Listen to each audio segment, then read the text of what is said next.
Alright, you guys, today I want to go ahead and give you guys my initial impressions on the Sig P365X with the Romeo Zero Elite optic. I had a 365 before and regrettably got rid of it. I'm definitely liking this one so far, despite today is day one for me shooting it. The biggest improvement I see over the 365 for me and my large hands is I had immediately went to the 12 round mags on the 365, and this one has the exact length grip as what that one provided, just as in a solid frame. With the reloads I was practicing today, I did not once clip the palm of my hand. Uh, Previous days with the other 365, I would end up with like blood blisters right down here from where I actually caught part of my skin in there. It still snappy. I'm not a small dude by any means, but I fired today a lot of 115s, 147s. Let's see, Federal HST 124s, Hornady Critical Duty 135s, and I actually didn't have a single malfunction, and I could definitely tell the differences from the 115s to the other rounds mentioned. 115s on their own, it's just due to the sheer size. Yes, definitely did have some snappiness to it as far as muzzle rise and everything.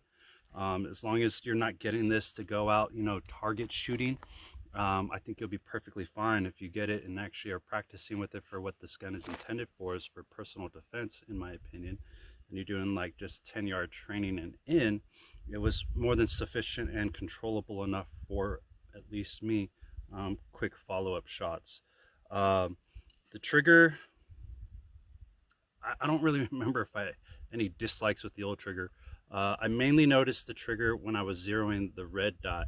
I just found it long. It was a really long trigger pull and a little bit squishy, but as far as the squishy part, hopefully as I continue to shoot it, that'll break in and smooth out a little bit. Let's see. One thing I wasn't expecting on this one is the raised sights, the red dot sights, suppressor height sights, whatever you want to call them. I've always been a fan of their actual sights with our high def little green ring in the front. The height of these ones allows me to co-witness or utilize as backups through the red dot. It's definitely a nice touch. And then leading us to the optic. I know or have heard that there's some better actual red dot optics out there for the single stacks. I wanted to go ahead and get this one here so I can get my own personal opinion of it. This one's the Elite model. Actually, when I ordered this one, I didn't know it was a newer model. It has some different features from the Romeo Zero that I'm kind of familiar with. Right out of the box, it had the circle dot reticle.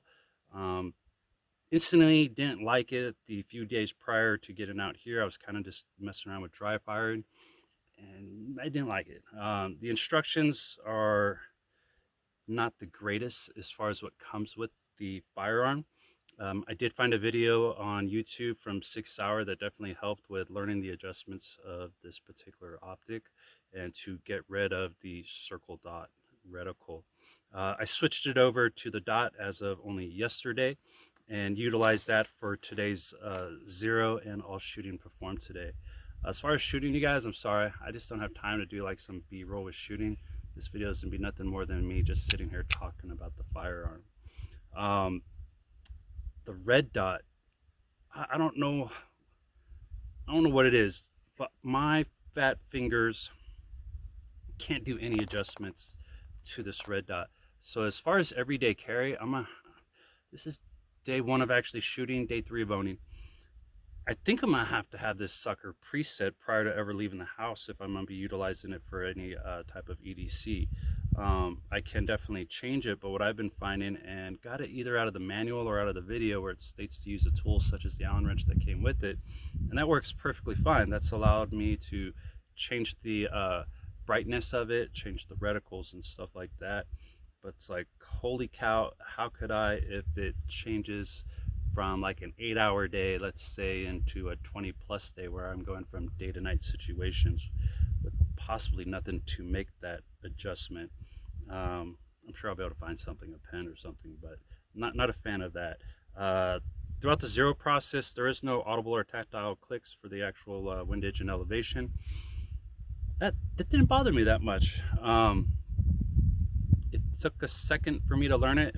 Initially, they were very tight, and I was really worried I was gonna break it. Then I was like, screw it, it breaks, I'll just replace it with somebody else's brand then, and went ahead and just kind of torqued a little bit harder and kind of broke it free, made the adjustments required, got it dialed in and zeroed.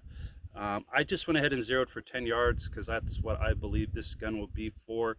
I'll never have this except for personal defense purposes, and every now and then coming out here to train with it just to continue to stay proficient.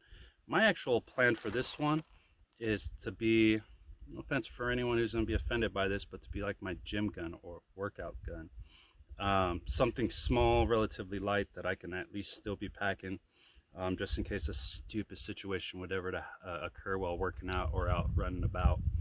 But just want to offer you guys my initial impressions, once again, of the Sig Sauer P365 with the Romeo Zero Elite.